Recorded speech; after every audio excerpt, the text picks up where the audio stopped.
Welcome to SDH's look at everything going on in USL Championship. We'll take you backward before we go forward and break down everything that is going on in the league. Once again, remember, we have Open Cup to look at as well this week as we come into the 9th weekend of the USL Championship season. But we've got to juggle Open Cup as a part of all of this process, and we'll keep an eye on everything going on in the league. All right, let's go backward before we go forward and get you up to date with scores and standings and all of that. So looking at the schedule back to the first weekend, back to the last 7 days, frankly. In the midweek, the Miami FC, 3-1 winners at home in Boca Raton against Birmingham Legion. Big Friday as well, where you had a handful of matches, and this is where we will get our first matchup of the week. And it is RGV at HEB Park in Edinburgh, Texas, 2-2 draw with New Mexico United. But our game of the week out west, Colorado Springs and El Paso Locomotive in downtown Colorado Springs. Switchbacks in El Paso. It was a national game, so you'll recognize the national voices here from Widener Field. Here's your highlights, courtesy of our friends at the USL Championship, ESPN Plus, and YouTube. There's the opening whistle. Here we go on this Friday night, the USL Championship on Cinco de Mayo. It is the Switchbacks hosting El Paso Locomotive. For Jamaica, make 5 reggae boys for Colorado Springs. Leading down the line, Petrovic. Glides in on Oxford. Petrovic breaks free, sends it across, Solignac. Lucho does it again. And El Paso on the road grabbed the goal inside 10 minutes. For the Locomotive, turning their defense into offense extremely quick. But just look at the top of your screen, the movement from Solignac. You understand that Petrovic goes to work. Let me just extend my run. Right off the shoulder of Musa, between him and Lacroix, no one steps up. The movement in and around that 18-yard box from a striker is so deadly. Peels off, change of pace, no one marks him. Easy tap and go for Lucho. Alongside Calvillo, deep line. Kostishin. Ball tap central. Zacharias able to push it across. 2-0 El Paso. What a phenomenal start. It's Petrovic.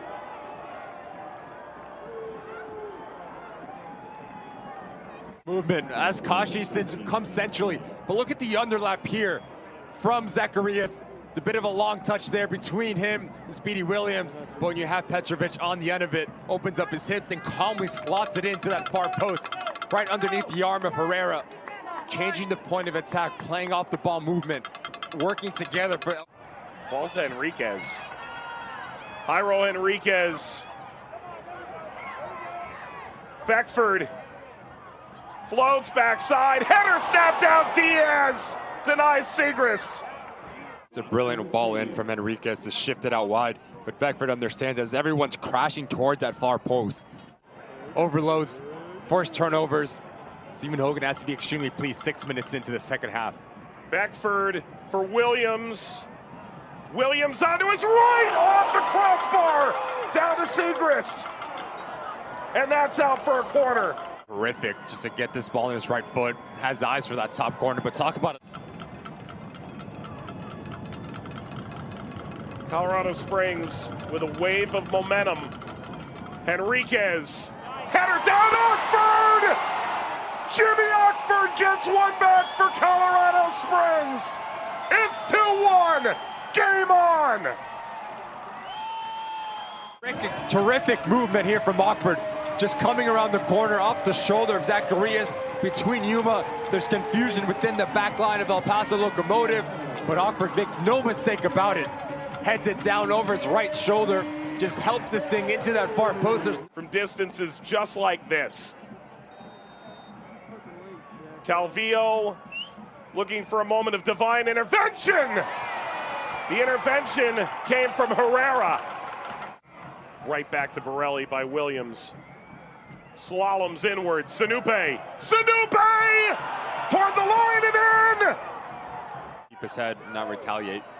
Yuma, contact from behind, penalty!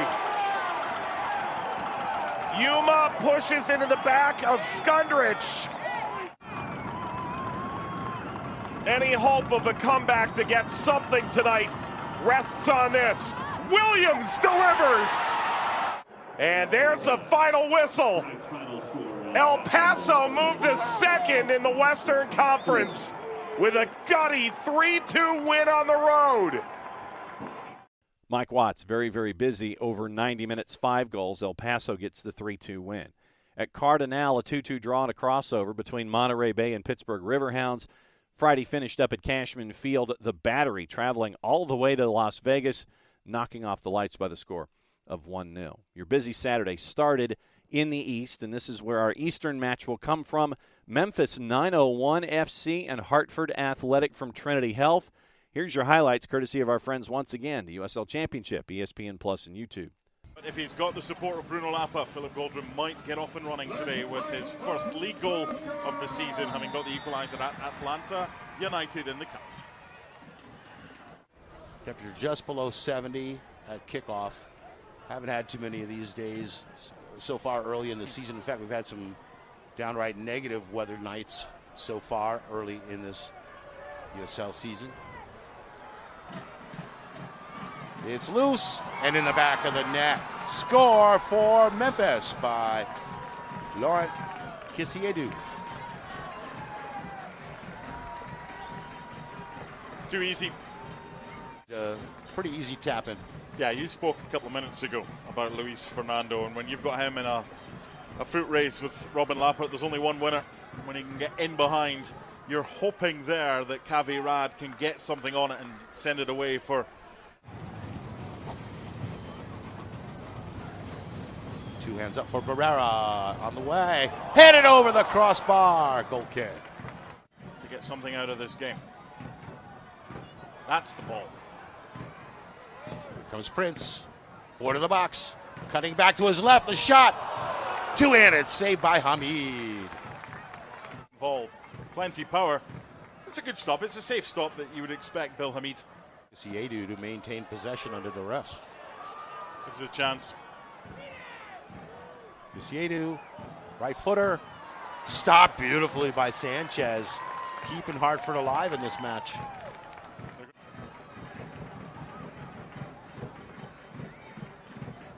Prince Sadie, can he pull the trigger? Great save by Hamid. Hartford not done yet, though. This is much better from Hartford. He doesn't need much space. Very little backlift there as well. It's a good stop from Bill Hamid. 5,000 plus in the building here, thinking well, it's like a matter of time here, but Memphis bending but not breaking and looking to put it away with an insurance tally here. Nice job by Sanchez to parry that one way up into the air.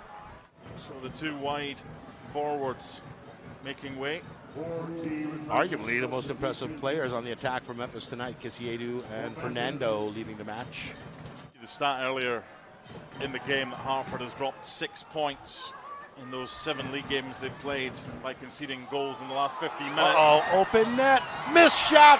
Oh, a great opportunity for the old Hartford player, Rashim Daly, and he blew it to the left. And that, again, gives up the ball. Oof. Sanchez undressed and then missed from wide open. Richard Sanchez has been really good today. When called upon, he's made the saves. He doesn't need to come there. His defender, Connor McGlynn's got it. Things are opening up here for Memphis, trying to get the clincher. And that's in the back of the net for a 2-0 Memphis lead in the 84th minute. Wide open goal. Got it on the short hop coming off the turf and from.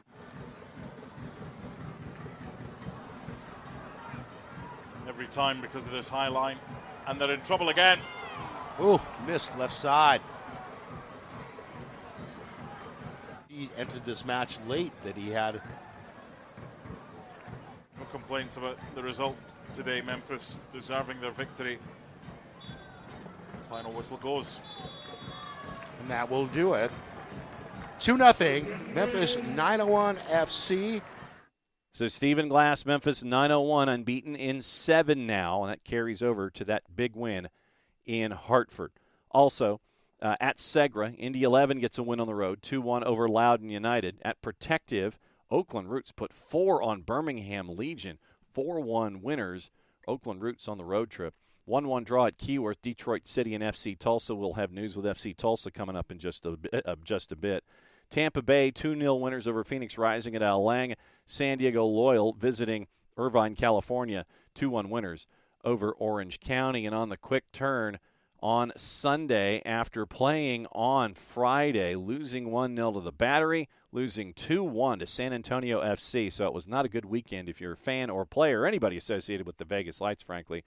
2 losses in a couple of days' time. A bad weekend for Vegas Lights. So that sets up your standings. And let's see where things are in the East. 9 matches played, 18 points. Charleston Battery on top. Birmingham Legion with the loss. They are now at 16 points. Lou City's at 14 points. Handful of folks at 11 points. Tampa Bay with 3 wins on the season. They are 4th. They're ahead of the Miami FC, who's ahead of Pittsburgh Riverhounds on goal difference. Loudoun is at 10 points. Memphis 901 is at 9 points. Once again, unbeaten in their last 7 matches. And that gets you below the playoff bar. Indy 11 right now with 9 points after breaking their string of matches where they had not gotten a win. It had been they had been winless in 4. Got the win last time out. FC Tulsa's at 8 points. Detroit City's at 5 points, starting out at 1-6-2, uncharacteristic for Le Rouge. Hartford Athletic at 1-5-2 are at the bottom of the East with 5 points as well. In the West, Sacramento Republican. There's a lot of folks at the top, and it's like extremes in the Western Conference. Sacramento's at 18 points. San Diego's at 17. El Paso, Colorado, San Antonio, each with 16 points. El Paso and Colorado each have 5 wins. El Paso ahead on goal difference. San Antonio has 4 wins in their first 9. Monterey Bay is 6th at 13 points. Oakland Roots, with the win back east, have 11. Phoenix Rising at 2-2-4 have 10. Below the playoff bar right now, New Mexico United is at 8 points, 1 more win than RGV. Orange County has 6 points. Vegas Lights, with that murderous weekend, have not won a match all season through their first 8. They are 0-3-5 and have 5 points. News in and around the league that's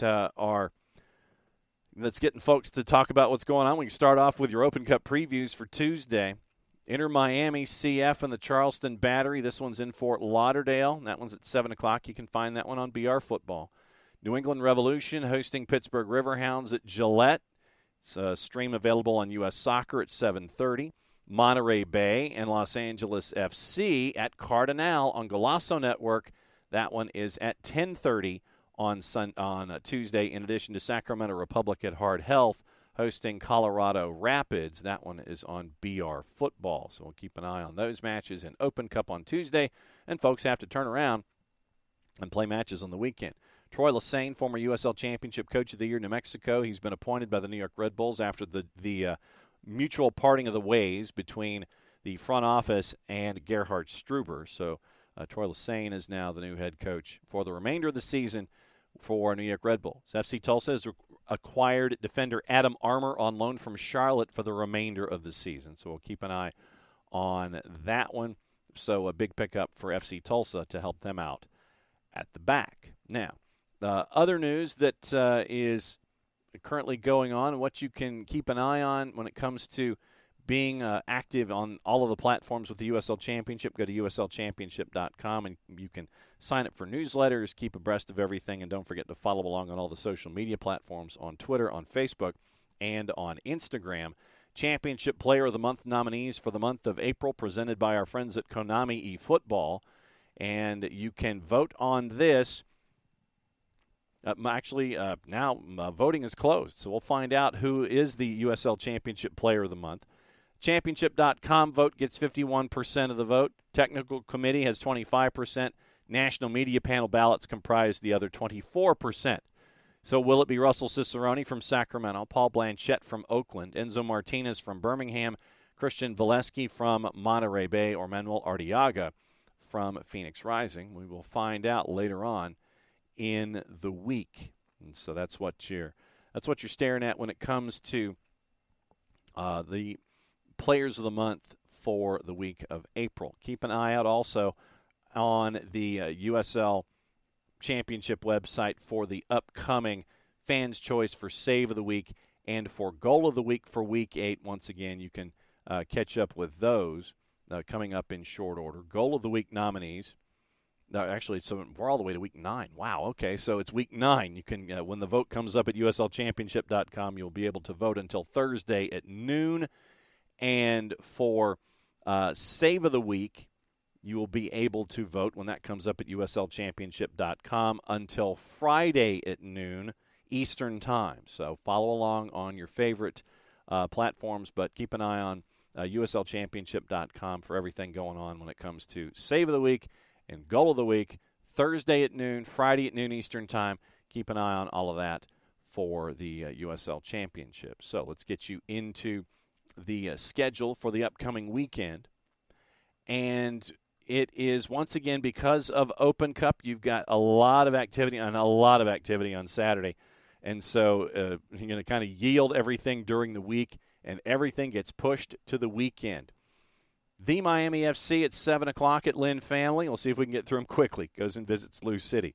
7 o'clock at Highmark, Legion in Pittsburgh. That's an interesting matchup out of the blocks. You want another one? 7:30 at Patriots Point. San Antonio travels to take on Charleston Battery. 7:30 at Al Lang. Tampa Bay can take advantage of a Detroit City team that's gotten off to a slow start.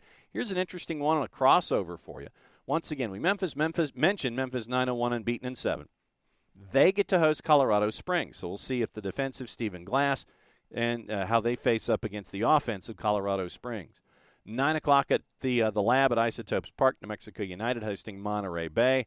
9:30 in a crossover, El Paso hosting Loudoun United. 10 o'clock at Hard Health, Sacramento Republic hosting Indy 11. 10 o'clock at Torero, San Diego Loyal hosting RGV. 10:30 at Cashman, Vegas Lights hosting FC Tulsa. 10:30 at the corner of 38th and Washington, Phoenix Rising hosting Hartford. And 11 o'clock at Pioneer, Oakland Roots hosting Orange County SC before action kicks back up. In the midweek, once again, as always, if you can catch any of those, we're going to count quickly, 14 matches on Thursday, or if you can catch some of the Open Cup stuff in the midweek, please do. Fantastic action going on in USL Championship. If you can't and you're in market, follow along on your local providers. If you're out of market and can't, follow along on the national streaming services with ESPN Plus. Every single match is available however you stream your matches and your content, 24/7, 365. Everything from the USL Championship is lined up on ESPN Plus. So for everybody here at SDH, that's your rundown of a very, very busy week in USL Championship on a lot of different levels. Enjoy your matches in USL Championship. Play it safe, everybody. We'll see you next week.